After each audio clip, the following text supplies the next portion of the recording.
Hello, welcome to Tech Digest for February 23rd. Kicking things off today, again, news from Ladybird browser. We talked about them switching from Swift, and now they are officially announcing the adoption of Rust programming language. So what's especially interesting here is that they're actively using AI to help manage this transition. It's a huge architectural shift for the project, showing how AI coding tools are trusted with serious system-level code-based migrations. Of course, it's funny that Rust was made for Mozilla, but that project has been slow going, the server project. Next up is hardware and some incredible news from MIT. Researchers have developed a 3D printer that can output fully functional electric motor in a single print process. So only post-processing part required by the team is magnetizing the linear motor after it is printed. So the best part is that these motors cost just 50 cents to produce. And this could completely change the game for rapid prototyping in hardware and robotics. Um, kind of brings to mind the project where they're trying to 3D print a 3D printer that's been also happening for a long time now. Biggest problem with that project was printing the battery, which is hard. Um, anyway, in energy news, this is a fascinating breakthrough regarding sodium-ion batteries.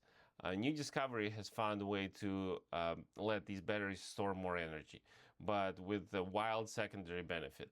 The process simultaneously purifies water over here. So it's a two-for-one innovation, and tackles both grid storage efficiency and clean water processing in a single chemical mechanism. It's getting better. Something's happening. Very cool.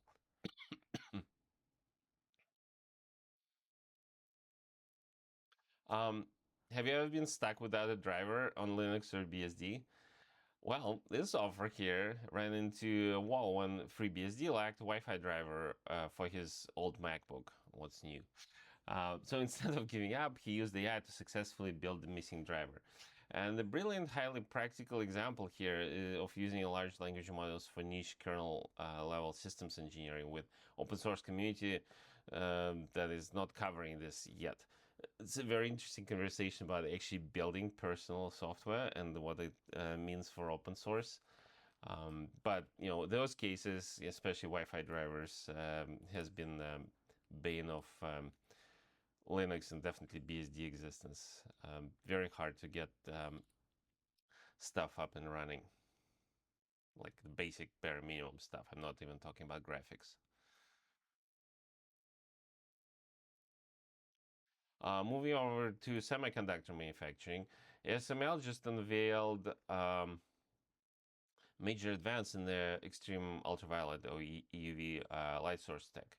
This upgrade to the light source is projected to yield 50% more chips by 2030.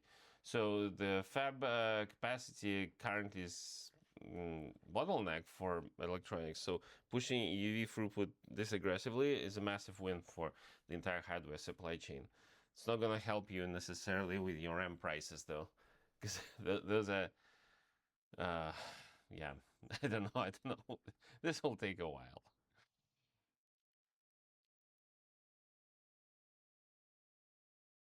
So for backend engineers, this is a cool new project called PgDog.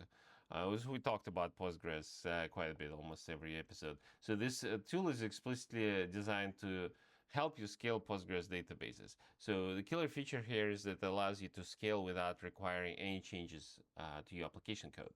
So if you have ever dealt with scaling headaches, uh, this is drop-in infrastructure solutions like this are very cool, and they sit transparently alongside your app. Um, Definitely a lifesaver if you can't touch your app or don't have time, which is often. Um, yeah, that's a lot of tools here. Very cool. It's a good toolkit.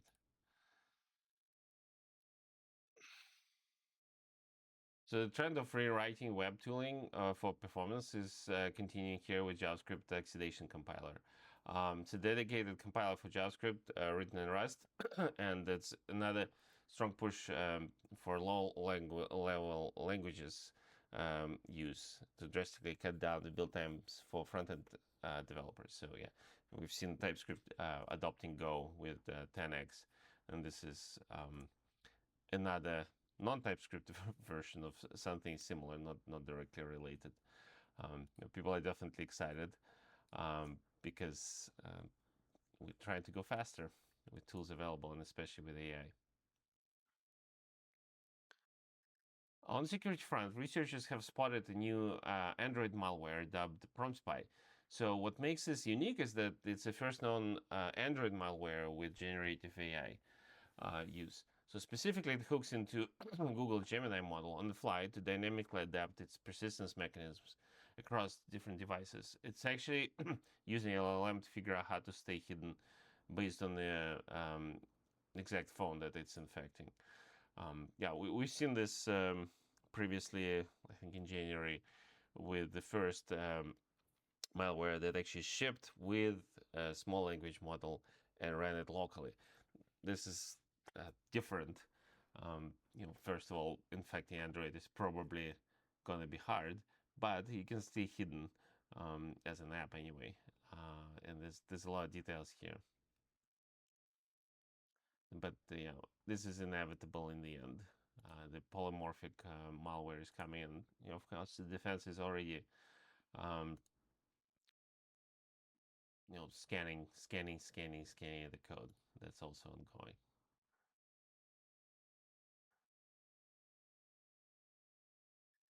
So we got this great open source robot project here called Sowbot. You can see what it's doing. Fully open hardware agricultural robot built on top of Robot Operating System 2, ROS 2. So for navigation, it packs GPS module, and it's the RTK GPS module, so it's extreme precision in the field. So, and it's an awesome seeing industrial grade ag tech getting open source treatment, so people can actually build their own automated farm rigs, and of course, right to repair comes to mind. But it's cool. Yeah, this is a list of hardware here, and the specs, and the frame. Very cool. I love it. And finally, for algorithmic purists out there, so this developer here released raw C99 implementation for new shortest path algorithm. So the math is heavy here. Let's see if we can find it. So this was the original complexity barrier, m plus n log n. And the new one, let's see, is over here. So kind of looks similar.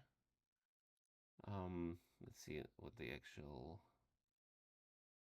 yeah, so a lot better. So it's a direct low-level translation of modern theoretical computer science that is still ongoing, of course.